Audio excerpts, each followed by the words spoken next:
Hello बच्चों।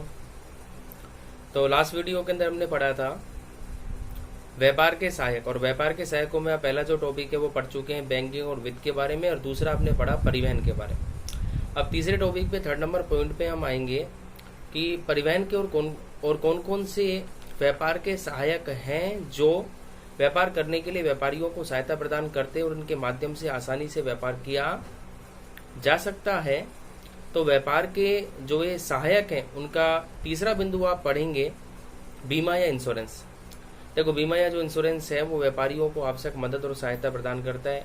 जैसे हम बैंकों के बारे में बात करें तो बैंक जो है वो प्रत्यक्ष रूप से व्यापारियों को वित्त संबंधी जो सहायता है वो उपलब्ध कराते हैं। आवश्यकता होने पर उनका फंड ट्रांसफर करते हैं, चेक की सुविधा देते हैं, लॉकर की सुविधा देते हैं, उन्हें मनी ट्रांसफर के ऑप्शन अवेलेबल कराते हैं, बैंकों में पैसा जमा करना, निकालना इत्यादि की सुविधा प्रदान करते हैं। तो जैसे बैंक और आवश्यकता होने पर उनको ऋण भी देते हैं। तो जैसे बैंक व्यापारियों को प्रत्यक्ष रूप से सहायता प्रदान करते हैं, वैसे ही बीमा भी व्यापारियों को अप्रत्यक्ष रूप से सहायता प्रदान करता है। कैसे? जैसे मान लो व्यापारी ने माल बनाकर के उत्पादन करके अपने गोदाम या अपने भंडार गृह के अंदर रख रखा है। अब गोडाउन के अंदर इतनी बड़ी मात्रा के अंदर माल रखा हुआ है और कल को मान लो चोरी हो जाए या किसी तरह की कोई आग लग जाए या कोई दुर्घटना से ग्रस्त हो जाए, तो ऐसी स्थिति में बड़ी मात्रा में जोखिम व्यापारियों को हो सकता है। तो अतः व्यापारी बीमा करा करके अपनी जोखिम से सुरक्षा पा सकते हैं और अपने व्यापार को सकुशल चला सकते हैं। क्योंकि अगर बीमा या इंश्योरेंस ना हुआ और ऐसे में कोई घटना या जोखिम घटित हो जाए तो उन्हें बहुत बड़ी मात्रा में हानि उठानी पड़ सकती है। अब इन हानियों से बचने के लिए वो बीमा या इंश्योरेंस कराते हैं ताकि इन हानियों से सुरक्षा पाई जा सके। अच्छा, ना केवल माल और वस्तुओं का बीमा होता है बल्कि बीमे काफी सारे प्रकार के हैं, जिसमें एक बीमा कर्मचारियों के संबंध में आता है जिसको हम समूह बीमा या ग्रुप इंश्योरेंस के नाम से जानते हैं। समूह बीमा या ग्रुप इंश्योरेंस क्या करता है? समूह बीमा या ग्रुप इंश्योरेंस व्यापारियों को ये फायदा या ये सहायता उपलब्ध कराता है कि कारखाने या फैक्ट्री में काम करने वाले कर्मचारियों के साथ में एकदम से अगर किसी भी तरह की कोई भी घटना घटित हो जाती है तो उस स्थिति में जैसे मान लो कर्मचारी विकलांग हो गए, डिसेबल हो गए, हाथ पैरों को क्षतिग्रस्त या नुकसान हो गया, तो उस दुर्घटना से बचने के लिए वो क्या करते हैं, अपना इंश्योरेंस करा लेते हैं। अगर मान लो ऐसे में इंश्योरेंस ना कराए तो कर्मचारी की मृत्यु पर, उस श्रमिक की मृत्यु पर या उसके डिसेबल या विकलांग होने पर, शारीरिक रूप से असक्षम या असमर्थ होने पर उसके परिवार वाले या उसे दी जाने वाली आर्थिक सहायता व्यापारी को खुद अपनी जेब से, अपनी पॉकेट से देनी पड़ेगा। और ऐसी स्थिति में व्यापारी की पूंजी कम हो जाएगी और विपरीत प्रभाव उसके ऊपर पड़ेगा। इन हानियों से बचने के लिए वो एक नॉमिनल प्रीमियम या नामात्र की प्रीमियम के ऊपर अपने कर्मचारियों को होने वाली भविष्य की किसी भी क्षति की क्षतिपूर्ति करवा सकता है। और बीमा कराने से बीमा कंपनियों के माध्यम से ग्रुप इंश्योरेंस या समूह बीमा करा करके वो इस तरह की आर्थिक हानि या जोखिम से बच सकता है जो कभी भी किसी भी समय उत्पन्न हो सकती है। ठीक है, तो बीमा या इंश्योरेंस जो है वो व्यापारियों को काफी सहायता प्रदान करता है।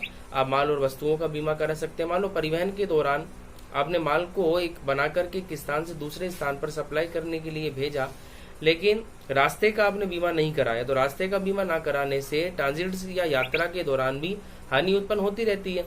ऐसी स्थिति में मान लो जो परिवहन के साधन है वो दुर्घटनाग्रस्त हो जाए तो क्या होगा, उस व्यापारी को अपने माल की संबंध में काफी बड़ी आर्थिक हानियों के नुकसान को उठाना पड़ेगा। तो अब माल का अगर आप बीमा करा लें, वाहन का बीमा अगर आप करा लें, रास्ते का, यात्रा का बीमा और होता है, यात्रा का अगर हम बीमा करा लें तो ऐसी स्थिति में यात्रा में होने वाली उन जोखिमों से भी बचा जा सकता है और व्यापारियों को अपने व्यापार को सरलता से चलाने में सहायता मिलती है। व्यापार के अस्तित्व को बनाए रखा जा सकता है। अच्छा, हम बात करेंगे बीमों के प्रकारों के बारे में। तो बीमों के प्रकारों के बारे में अगर बात करें तो पढ़ने की सुविधा की दृष्टि से जो बीमा है उनको 2 भागों में बांटते हैं मुख्य रूप से। एक तो होता है जीवन बीमा, लाइफ इंश्योरेंस, और दूसरा होता है सामान्य बीमा, जनरल इंश्योरेंस। एक है लाइफ इंश्योरेंस या जीवन बीमा और दूसरा होता है जनरल इंश्योरेंस या सामान्य बीमा।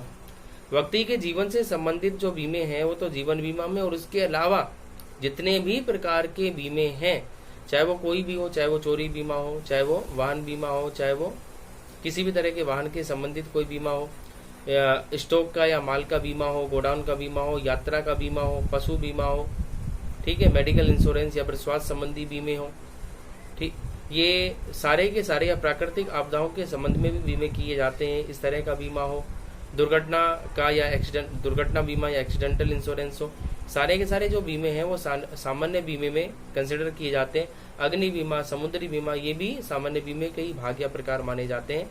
जीवन बीमा के अंदर हम खाली लोगों की जीवन से संबंधित होने वाली भविष्य की जोखिमों को शामिल करते हैं और उसमें जीवन से संबंधित जोखिम को शामिल किया जाता है, वो जीवन बीमा है। और इसके अलावा जितने भी प्रकार के सारे बीमे वो सारे के सारे जनरल इंश्योरेंस या सामान्य बीमे में शामिल किए जाते हैं। अच्छा, सामान्य बीमे में खास बात यह है कि पहली बात तो ये 1 साल के लिए होता है। 1 साल से ज्यादा का समय अवधि, 1 साल से ज्यादा की जो समय अवधि है वो इसमें होती ही नहीं है। 1 ईयर के आसपास का टाइम पीरियड होता है। 1 साल के बाद में लैप्स हो जाएगा, दोबारा पॉलिसी को आपको रिन्यूअल कराना पड़ेगा, जो प्रीमियम है वो प्रीमियम आपको भरना पड़ेगा।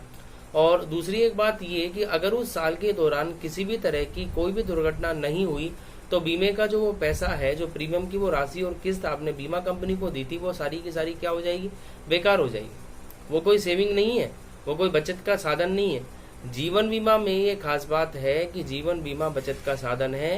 ये न केवल व्यक्ति और उसके परिवार वालों को आर्थिक हानियों से सुरक्षा का वचन देता है, बल्कि उसके साथ में बचत का एक साधन भी है।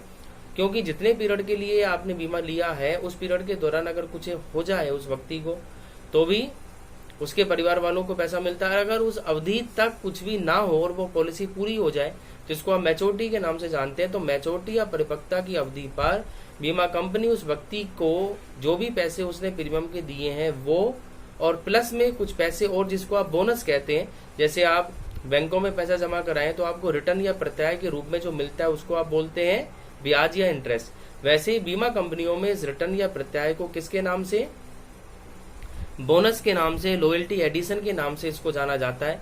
तो बोनस या लॉयल्टी एडिशन की जो भी राशि बनेगी वो बीमा कंपनी मूल प्रीमियम की राशि में जोड़ करके उस बीमित व्यक्ति को चुका देगा। अगर वो जीवित है तो उसे, अगर वो नहीं है तो उसके परिवार वालों को। तो ऐसी स्थिति में जो बीमा का पैसा आपने दिया है प्रीमियम के रूप में वो खराब नहीं जाएगा। दुर्घटना होने की स्थिति में तो पैसा मिलता ही है, नहीं होने की स्थिति में वो भी प्रीमियम सारा जुड़ता चला जाता है और साल दर साल आपने जितने भी पैसे दिए सारे पैसे जुड़ करके बोनस या प्रत्याय या रिटर्न के साथ में बीमा कंपनी उस व्यक्ति को, बीमित व्यक्ति की आयु पूरा होने पर जो भी उसने, जैसे मान लो किसी ने 30 साल की एज में 20 साल के लिए इंश्योरेंस लिया है तो 50 साल में मैच्योरिटी हो जाएगी। तो 50 साल जैसे ही उसकी आयु पूरी होगी और जैसे ही वो 51वें साल में वो प्रारंभ करेगा, वैसे ही बीमा कंपनी से सारा पैसा उसको मिल जाएगा। तो जो जीवन बीमा है वो तो बचत का भी एक साधन है, लेकिन सामान्य बीमों की हम बात करें तो वो बचत के साधन नहीं है, वो तो खाली आर्थिक हानियों से सुरक्षा आपको उपलब्ध कराते। जैसे मान लो आपने अपनी मोटरसाइकिल या स्कूटी, 2 व्हीलर या 4 व्हीलर का, कार का इंश्योरेंस कराया और 1 साल के लिए इंश्योरेंस होता है, प्रीमियम आपने दिया जो भी 1000, 1200, 1500, 2000 रुपए बनते हैं एक मोटरसाइकिल या एक स्कूटी के, तो वो 1 साल के लिए आपको इकोनॉमिक प्रोटेक्शन प्रोवाइड करेंगे। उस साल के दौरान अगर कोई भी दुर्घटना होती है, मान लो चोरी हो जाती है, तो ऐसी स्थिति में आपको बीमा कंपनी से पैसा मिलेगा। और अगर दुर्घटना नहीं होती है तो सारा जो किस्त आपने दी है वो डूब जाएगी, लैप्स और बेकार हो जाएगी। ऐसा नहीं है कि साल दर साल वो पैसा जुड़ता रहेगा और सारा प्रीमियम आपको वापस मिल जाएगा। प्रीमियम वापस नहीं मिलता है। सामान्य बीमे की दशा में प्रीमियम लैप्स हो जाता है, व्यक्ति को नुकसान होता है। बीमित व्यक्तियों को सामान्य बीमे की दशा में दुर्घटना न होने पर प्रीमियम का नुकसान होगा, लेकिन फायदा ये है कि एक बहुत बड़ी आर्थिक हानियों से आप अपने आप को बचा सकते हैं। ठीक है। और जीवन बीमा तो सुरक्षा का साधन भी है, तो ये बचत का साधन भी है। ये पैसा भी लोगों को एक लंबे समय के बाद में एक बड़ी कैपिटल और एक बड़ी पूंजी वो उस बीमित व्यक्ति को जोड़ करके देता है, जो कि मध्यम वर्ग के व्यक्तियों के लिए एक साथ में इतना बड़ा पैसा जोड़ना संभव नहीं है और उससे आप भविष्य की अपनी आवश्यकताओं को भी पूरा कर सकते हैं।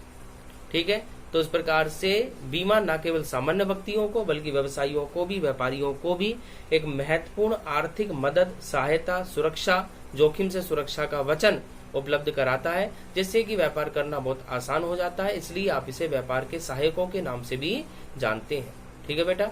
नेक्स्ट वीडियो के अंदर हम कुछ और सहायकों के बारे में पढ़ेंगे। Okay, thank you.